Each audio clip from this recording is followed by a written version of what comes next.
Archdiocese और भोपाल के arch bishop most reverend लियो Cornelio जी आज हमारे साथ उपस्थित हैं और हम बात कर रहे हैं समाज के ज्वलंत विषयों पर। कुछ दिनों पहले एक सर्वे के दौरान ये बताया गया है कि काबिल युवाओं के मामले में मध्य प्रदेश 10वें नंबर पर आता है। क्या आप मानते हैं कि मध्य प्रदेश के युवाओं में क्षमताएं तो बहुत हैं, लेकिन उनको आगे बढ़ने के अवसर कम हैं, या इसके लिए हम शिक्षा प्रणाली को जिम्मेदार मान सकते हैं, या कोई और कारण है? जी हाँ, मैं समझता हूँ शिक्षा प्रणाली शायद पर्याप्त मात्रा में आगे नहीं बढ़ी है मध्य प्रदेश में। यह एक कारण है, लेकिन साथ साथ हमें मौके कम हैं इधर मध्य प्रदेश में। शायद इतना डेवलप्ड मध्य प्रदेश नहीं है। अभी इंदौर सबसे बड़ा शहर जहाँ पर इंडस्ट्रीज़ हैं और वो इंडस्ट्रीज़ डेवलप हो रहे हैं, लेकिन हमारे युवाओं को शायद पर्याप्त मात्रा में उनको नौकरियाँ नहीं मिल रही हैं। और दूसरी बात, शिक्षा की आवश्यकता है, क्योंकि दूसरे स्टेट्स में जो शिक्षा प्रणाली है शायद वो ज़्यादा बेहतर है, इसलिए हमारी शिक्षा प्रणाली को भी इम्प्रूव करना आवश्यक है। और यह सरकार को भी इसमें बहुत ही योगदान देना है, क्योंकि हमारी सरकारी स्कूलें काफ़ी मात्रा में शायद उस स्तर पर नहीं पहुंची हैं।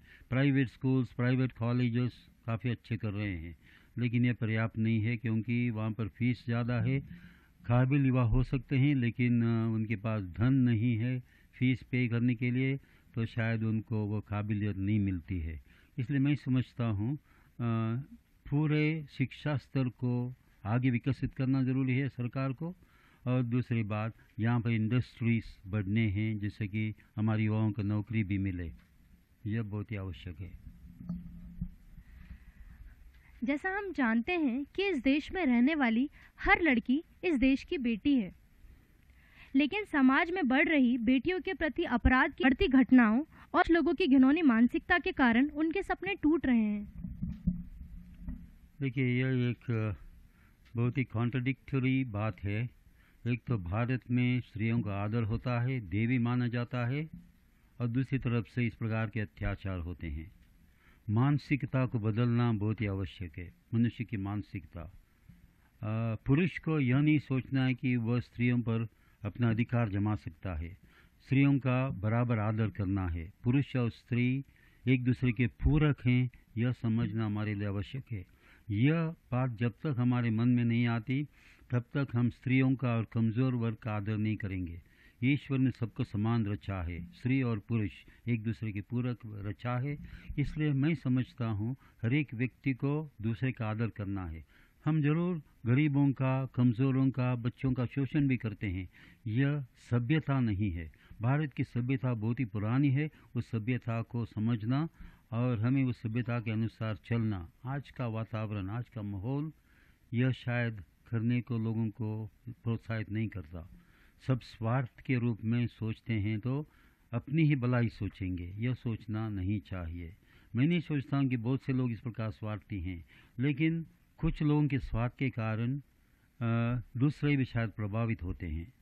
और हम लोग गलतियों को या जो भी अत्याचार होते हैं उनको रोकने की कोशिश नहीं करते हैं। काफ़ी बार जब अत्याचार होते हैं लोग वीडियो निकालते हैं, न कि इनको रोकने की कोशिश करते हैं। जो जहाँ पर गलत होता है, जहाँ पर अत्याचार होते हैं, उनको रोकने की हर एक को कोशिश करना है। एक दो जो गुंडे हैं, दो चार जने से मिलेंगे, एक ग्रुप छोटा हो तो भी हमारे देश में इतने लोग इकट्ठे हो जाते हैं, लेकिन वो देखते रह जाते हैं। हम देखते हैं पिक्चरों में, ये काफ़ी बार मीडिया में आ जाता है कि बड़ी भीड़ जमी है और वहाँ पर किसी को मारा जाता है और कोई हाथ उठाता नहीं, कोई उसको रोकने की कोशिश नहीं करता। हम क्यों जाएं? यह जिम्मेदारी हर एक नागरिक को होना आवश्यक है। सोशल मीडिया के संचार और संवाद करने के तरीके को पूरी तरह बदल दिया गया है। इसके कारण युवाओं में मानसिक और शारीरिक बीमारियां तेजी से बढ़ रही हैं। इस पर नियंत्रण पाने के लिए किन उपायों की ज़रूरत है? हर एक मनुष्य को अपने ही जीवन में खुशी और संतुष्टि महसूस करना आवश्यक है। और वह खुशी तभी महसूस होगी जब मनुष्य स्वार्थ से परे होगा, निस्वार्थ रीति से अपना जीवन बिताएगा और एक दूसरे की मदद करने के लिए कोशिश करेगा तो ज़रूर परिस्थिति बदल सकती है। शायद हमारे देश में मनुष्यों में स्वार्थ ज़्यादा बढ़ता जा रहा है, क्योंकि सिक्योरिटी, भविष्य के विषय में सब सोचते हैं और भविष्य को सिक्योर बनाना, इसके लिए भरसक कोशिश करना, यह सोचते हैं। एक तो हमारे समाज में भी क्या है, छोटे छोटे परिवार हैं, परिवार की हिफाजत करना, अपनी रक्षा करना, यह सबके लिए बहुत बहुत महत्वपूर्ण है। जबकि दूसरे कुछ भी करें, वे अपने आप देख लें, अपनी हिफाजत वे करें, यह यदि सोचने लग जाएंगे तो शायद हम ज़्यादा बदल नहीं सकते हैं समाज को। समाज को बदलना है तो एक दूसरे की मदद करना, एक दूसरे की मदद पाने के लिए हमेशा तत्पर रहना और एक दूसरे को अपना भाई या बहन समझना। तब तक अंधेरा रहेगा हमारे देश में, हमारे समाज में, जब तक हम दूसरों को अपने ही समान भाई बहन, माता या बच्चा या अपने ही परिवार के लोग न समझें। क्योंकि हमारे परिवार को ज़्यादा चौड़ा बनाना आवश्यक है। छोटा परिवार सुखी परिवार हम कहते हैं, लेकिन हर एक छोटा परिवार अपनी ही रीति सीमित होगा तो वह सुखी नहीं रह सकता। क्योंकि हमेशा हम एक दूसरे के साथ संपर्क करते हैं, हमारा कम्युनिकेशन और एक दूसरे के बीच में वह संवाद और यह रिलेशनशिप वह आवश्यक है। तभी हम, क्योंकि हम मनुष्य तो सामाजिक प्राणी है, तो समाज में जीना है तो हमें एक दूसरे की कदर करना, एक दूसरे की मदद करना, एक दूसरे से संपर्क करना यह आवश्यक है। परिवार सीमित नहीं रह सकता। आज की दुनिया में हम देखते हैं, जब कोरोना वायरस के कारण लोग अपने अपने घरों में बंद हैं तो उनमें टेंशन बढ़ रहा है और परिवार में ही सामंजस्य कम हो रहा है, पति पत्नी के बीच में, बच्चे और माँ बाप के बीच में। कारण ये है कि हमारे जो भी ये यानी और एबिलिटीज़ बोलते हैं, हमारी जो भी काबिलियत है, जो भी हमारे गुण हैं, उनको दूसरों के साथ शेयर नहीं कर सकते हैं। वो परिवार में ही सीमित रहता है। यह पर्याप्त नहीं, क्योंकि हम सामाजिक प्राणी होने के कारण समाज से घुल मिलकर जीना और समाज के साथ रहना यह बहुत ही आवश्यक है। देश का युवा वर्ग नशे की चपेट में अपने आप को गिराता जा रहा है। क्या युवाओं को उचित मार्गदर्शन नहीं मिल पा रहा है? क्या वह अपने आप को नशे की दुनिया में झोंक रहा है? मेरी समझ के अनुसार सबसे पहले हमारी मीडिया, फिल्म इंडस्ट्रीज, इनको सुधरना आवश्यक है। पॉपुलैरिटी के कारण हम लोग भी क्या ईवल यानी बुराइयों को काफ़ी मात्रा में उनको आगे बढ़ा के उनको ऐसा दर्शाते हैं कि उसमें उनको सफलता मिलती है। बुराइयों को कभी सफल नहीं होने देना है, बुरे लोगों को सफल नहीं होने देना है। उनको बड़े बड़ी मीडिया में छापना नहीं चाहिए, तो क्योंकि वो हीरो बनते हैं।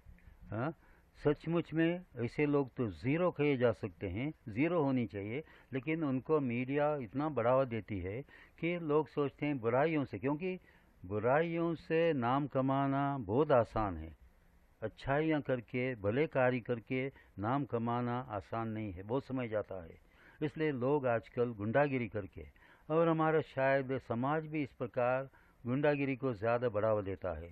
क्योंकि जैसे अभी भू माफिया है, रेत माफिया हैं, माफिया लोगों को वो सक्सेस होते हैं, वो सक्सेसफुल होते हैं। इस कारण से शायद हम सोचते हैं कि ठीक है, उनके पास काफ़ी धन है, पावर है, शक्ति है, लेकिन इसको कभी उनको क्या बढ़ावा नहीं देना चाहिए। क्योंकि बुराई तो बुराई है, बुरे रीति से पैसे कमाना, नाम कमाना, यह सही नहीं है, यह होना नहीं चाहिए। भारत में ईसाई समुदाय अपने आप को कितना सुरक्षित महसूस कर रहा है?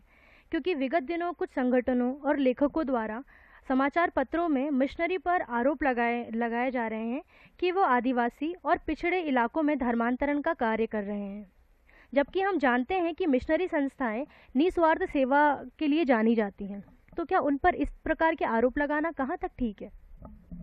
मनुष्य का स्वार्थ कभी उसे स्वार्थ से दूर रहने नहीं देता, स्वार्थ के कारण, क्योंकि उनका कुछ मतलब है इसे कहने से। जब हम पूरा इतिहास देखते हैं, कितनी मात्रा में क्रिस्तीय लोग हैं, सब समझते हैं अभी। 2.3%, 2.5% समझो, तो इतनी बड़ी संख्या वाले अपने आप को असुरक्षित क्यों समझते हैं? क्रिश्चियन लोग जितने भी कन्वर्शन करते हैं तो वह आंकड़ा इतना कम क्यों है? हाँ, वर्षों से शायद फ्रॉम ब्रिटिश लोग 200 वर्ष से ज़्यादा यहाँ पर रहे, क्रिश्चियन लोग रहे, लेकिन कहाँ कन्वर्जन हुआ? तो इस प्रकार यदि अफवाहें फैलाते हैं लोग तो उनका स्वार्थ है। क्योंकि कभी कभी क्या होता है कि हमारे स्कूलों में किसी को एडमिशन नहीं मिला तो कुछ ना कुछ अफवाहें फैला दी, उनको कुछ फीस में कमी नहीं मिली, अफवाहें फैला दी। जैसे जानते हैं इसको, हमारे मिशनरी स्कूलों में फीस सबसे कम है, सब मानते हैं, और फिर भी गरीबों को कंसेशन भी मिलता है। यदि धनवान लोग कंसेशन पूछेंगे, जिनके पास बहुत पैसा है, और कंसेशन नहीं मिलता है तो वो स्कूल के विरोध हो जाते हैं। या हमारे हॉस्पिटल, सोशल काम, स्कूल्स, यह सब देखिए, हमारे लिए तो ईश्वर प्रभु यीशु ने ही हमें वह प्रोत्साहन दिया है। जो भी आप लोग अपने छोटे से छोटे भाई या बहन के लिए, गरीब से गरीब भाई या बहन के लिए करोगे, वो मेरे लिए करोगे। इसलिए यह है हमारा उद्देश्य, दूसरों की सेवा करना। लेकिन लोग अलग उसके लिए मतलब देते हैं, एक बात। दूसरा, ये पॉलिटिकल इश्यू बन जाता है, नाम कमाने के लिए। कभी लोग क्रिश्चियों के विरुद्ध अत्याचार करेंगे तो पेपर में आ जाता है, उनका नाम आ जाता है। ये भी सही नहीं है, क्योंकि सच्चाई क्या है यह आंकड़ों से मालूम पड़ता है। कहाँ पर धर्मांतरण हो रहा है, कितना प्रतिशत क्रिश्चियन हैं। तो यदि 79 या 80% हिंदू लोग हैं, वे यदि ऐसे अफवाहें फैलाएंगे, उनमें से कुछ, मैं नहीं बोल रहा हूँ, हमारे अधिकांश मेजॉरिटी हिंदूज बहुत ही अच्छे लोग हैं, वे समझते हैं, और हमारे बीच में भारत में काफ़ी अच्छा सामंजस्य है, क्योंकि ऐसा कोई एक्सट्रीमिज़म नहीं है। एक्सट्रीमिज़म उन लोगों के कारण, कुछ लोगों के कारण, जैसे हम बोलते हैं कोई धर्म का नाम लेते हैं हम लोग, हम कहते हैं कि यह धर्म बुराइयां करता है, जैसे टेररिज्म और धर्म को कभी जोड़ना नहीं चाहिए, या किसी भी बुराई को किसी धर्म से जोड़ना नहीं चाहिए। बुरे लोग धर्म का उपयोग करते हैं, धर्म के आड़ से वे अपनी बुराइयां करते हैं। तो इसलिए लोगों को, दूसरों को इससे प्रभावित नहीं होना, उनको उससे अलग होना आवश्यक है। क्योंकि क्रिश्चियन लोग कितनी सेवाएं समर्पित करते हैं पूरे भारत में, और बहुत से लोगों ने मैं कहा भी, जैसे पार्लियामेंट में भी यह मुद्दा आया है, कहा कि जो सेवा छोटी सी मात्रा की क्रिश्चियों ने दी है, दूसरे किसी ने नहीं दी अभी तक। अभी कोरोना वायरस के समय भी हमने देखा है कि कौन पुरस्कृत हुए हैं कोरोना योद्धा के रूप में। एक तो CMC वेल्लोर, दूसरा कारितास इंडिया दिल्ली, दोनों क्रिश्चियन संस्थाएं। क्यों? तो हमारा काम है सेवा, और इस सेवा के कारण कुछ लोग प्रभावित होते हैं और अपना धर्म परिवर्तन करते हैं, वो उनकी जिम्मेदारी है, क्योंकि ईश्वर की कृपा कह सकते हैं। कोई भी जबरदस्ती अपनी रीति से किसी का धर्म परिवर्तन नहीं कर सकता। भारत जैसे डेमोक्रेटिक कंट्री में जाति व धर्म के आधार पर भेदभाव करना क्या उचित है? हमारा कॉन्स्टिट्यूशन बहुत क्लियर है, संविधान। हमारे संविधान को रचने वाले बहुत ही समझदार लोग रहे। भारत अनेक धर्मों का समावेश है, और अनेक धर्म के लोग इतिहास के रूप में सदियों से एक साथ जीते आ रहे हैं। बहुत से लोगों ने अटैक भी किया भारत पर, हाँ, बाहर के आक्रमण भी हुए, लेकिन वे ज़्यादा धर्म पर ज़्यादा प्रभाव नहीं डाल सके। लेकिन अभी आधुनिक काल में धर्म एक ऐसा मुद्दा नहीं बनना है जिसके कारण कोई देश बने, कोई पॉलिटिक्स बने। धर्म और पॉलिटिक्स, धर्म और सोशल सेटिंग, इनको अलग करना आवश्यक है। कोई भी धर्म को मानने वाला किसी भी उद्देश्य से किसी भी पद पर आ सकता है, क्योंकि वह सबसे पहले उसका आवश्यक है देश के प्रति वफादारी, भारतीय बनना और किसी धर्म को अपनाना, ये दो अलग बातें हैं।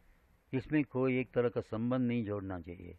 मैं क्रिश्चियन होकर अच्छा भारतीय, अच्छा नागरिक बन सकता हूँ, एक हिंदू अच्छा नागरिक बन सकता है, और एक मुस्लिम या कोई दूसरे धर्म वाला अपने देश के प्रति ज़रूर वफादार रह सकता है, क्योंकि उसे यह ज्ञान होना है, यह जवाबदारी भी होनी है कि मैं इस देश में फला हूँ, इस देश का नागरिक हूँ, इसलिए मेरे अधिकार के साथ मेरे कर्तव्य भी हैं। उन कर्तव्यों का पालन करना आवश्यक है।